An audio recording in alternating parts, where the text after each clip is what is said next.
Welcome to Subramani. Today we are going to talk about ratios. A few days before, maybe a couple of days before, I've done one on monitoring retirement accumulation. If you look at that, that was about monitoring your retirement accumulation that you are doing over the years.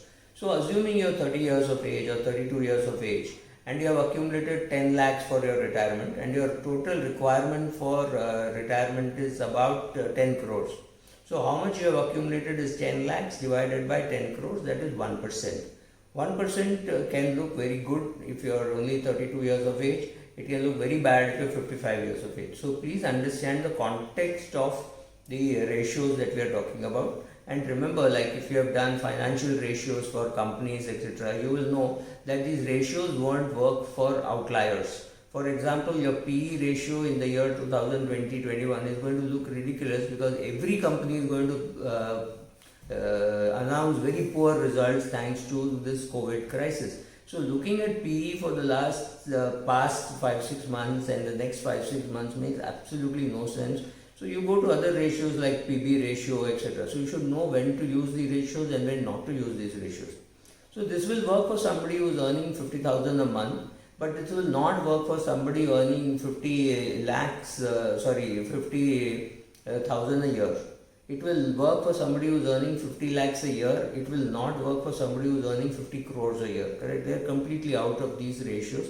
So will it work for a Virat Kohli or a Sachin Tendulkar? No, this is not meant for them. This is meant for lesser mortals, right? So let us look at these ratios. The first ratio that we talk about is the budgeting ratio.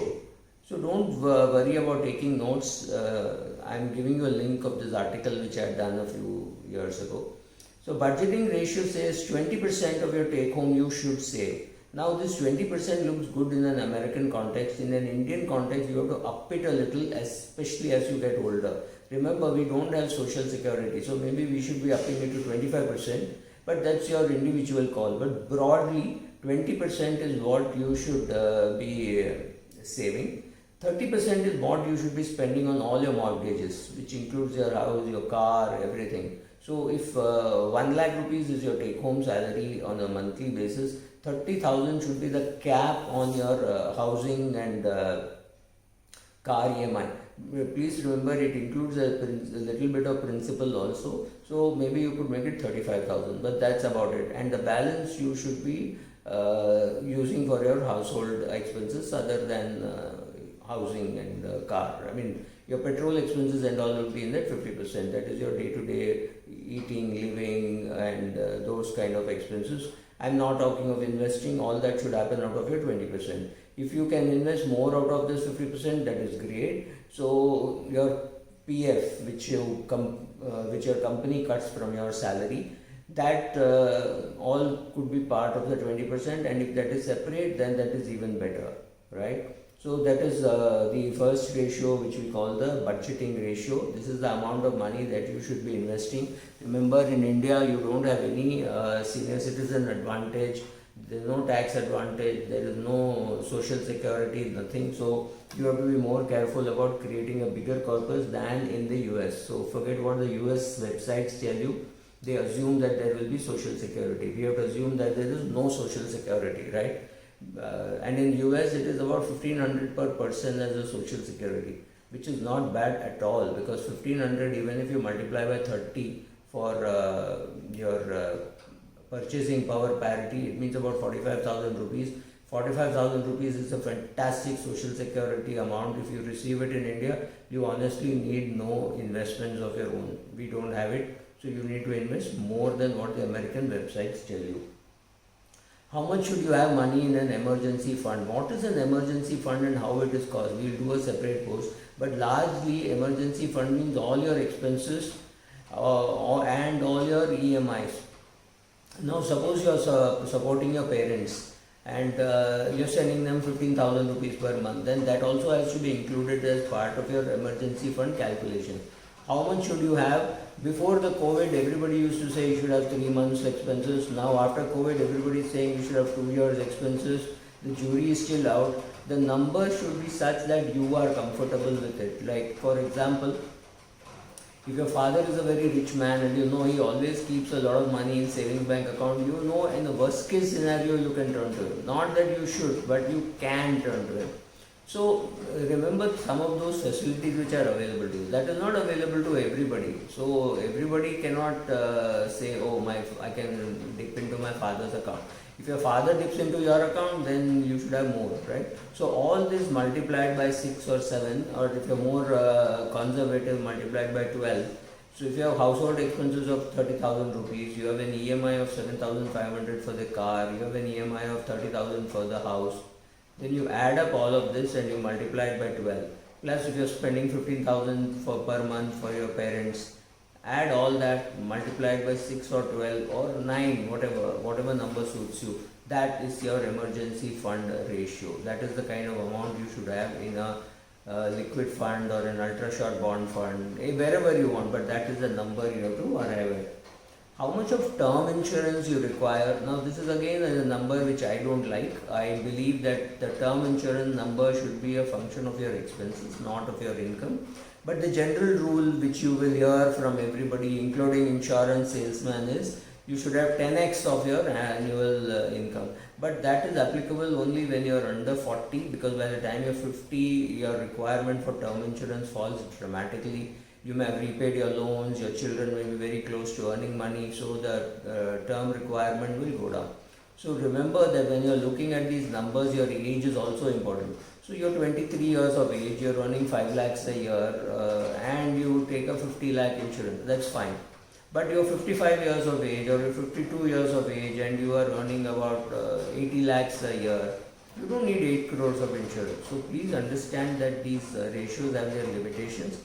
So work accordingly, but still these are good indicators as to if you want to tell your children what kind of numbers they should aim at, this is good. For yourself, if you are going to apply your mind better, these ratios are indicative, but you can definitely improve on them. How much should your mortgage ratio be? Now this is very funny, but this is in the American context. It says your mortgage should be limited to 2.5x your annual income. Which means if your annual income is say 20 lakhs, your loan amount should only be 2.5 times that. That is about 50 lakhs. I am not sure whether that works in India, especially at lower levels of income. If your annual income is 5 lakhs, this will say you should take only a loan of 12.5 lakhs. That is tough because servicing a loan bigger than this also becomes tough. But buying a house for about 15-20 lakhs today is a pipe dream, doesn't happen in any part of India, forget the metros, right?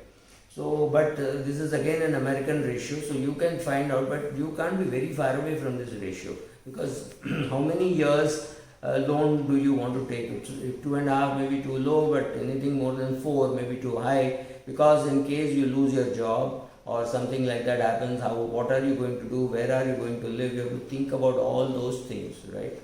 So then there is something called the investment ratio, which is 100 minus your age should be the amount of money that you should have in equities.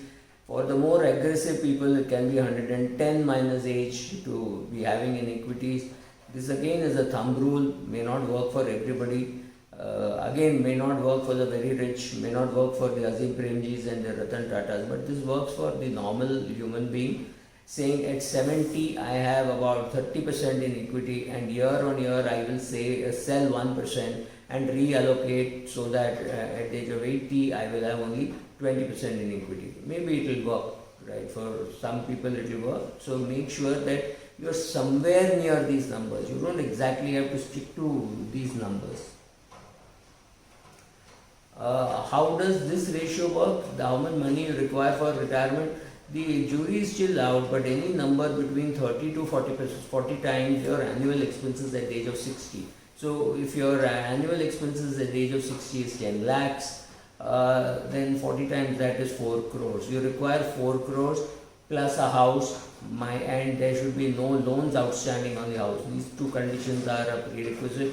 And if your house is 20 years old, rest assured you need some money which will be required while that house is being rebuilt, because you are only 60, you could live till 100, but this building won't live for more than 10-12 years. So at that stage, when it is being rebuilt, Whether you will incur a cost, whether somebody else will subsidize it, we have no clue. So to that extent, you need money other than this 4 crores that we are talking about. This 4 crores does not include any major purchases, right? It is just your day-to-day expenses. Because it is 10 lakhs, 40 times that is 4 crores. That's how it is arrived at.